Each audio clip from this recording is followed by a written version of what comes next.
ताई काहीतरी बनवतीये, भात वरण आणि इथे काहीतरी अजून आहे. भाजी बनवली दुधी भोपळ्याची आणि संध्याकाळी पनीरची भाजी बनवायची, त्यामुळे हे पनीर आणलेलं आहे. आता कुकरमध्ये आपल्या शेतातल्या भुईमुगाच्या शेंगा ज्या होत्या ना त्या लावलेल्या आहेत, उकडून ठेवलेल्या आहेत. ह्या खूप पसारा झालाय, पण खूप माणसं असल्यावर असंच होतं. आणि काल सागर आलेला, त्याने सीताफळ आणले, त्यांच्या घराच्या इथे झाड आहे एक. आणि आता ताई खिचडी बनवत आहे, कारण की मम्मी पप्पांचा उपवास आहे आज सोमवार, तर तिची तयारी चालू आहे. आलं की तिचं काम सुरूच असतं.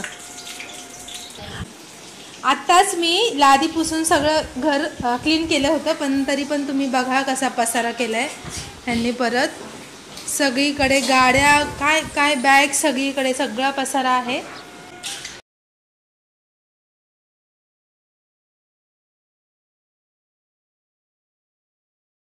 क्या खा रहे हो?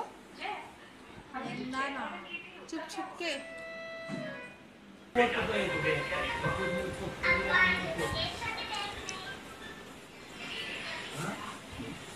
खालच्या टिकल्यानं तुम्हाला यायला लागलं.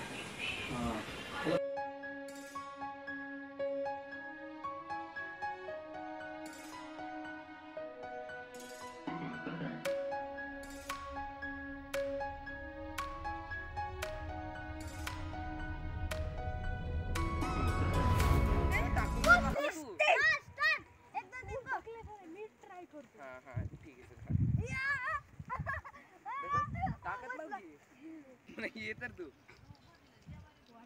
काय काय स्वयंपाक चालू आहे. चुलीवरती भाकरी केलेल्या आहेत. बाकी स्वयंपाक गॅसवरतीच केलेला आहे, पण चुलीवरती भाकरी म्हटलं रानात पुन्हा छान वाटेल. आज सगळेच आलेले आहेत, तर इकडे चालू आहेत भाकरी. ते चुलीवरती गरम गरम भाकरी करायचं चाललं आहे. मस्त हवेशीर बसलेत सगळे.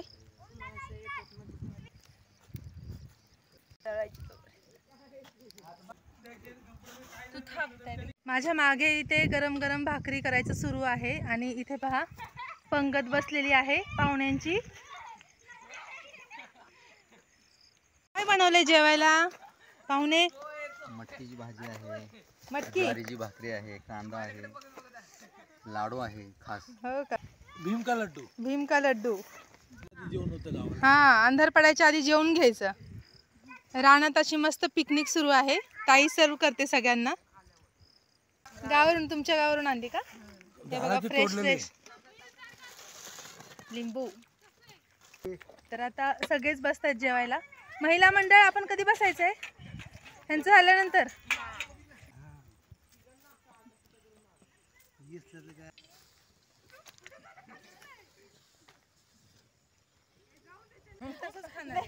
त्याला स्टॉप करू काय? त्याला स्टॉप आहे. एक पंगत उठलेली आहे, ही दुसरी पंगत सूर्यप्रकाशाच्या. चंद्रप्रकाश कुठे झाला अजून?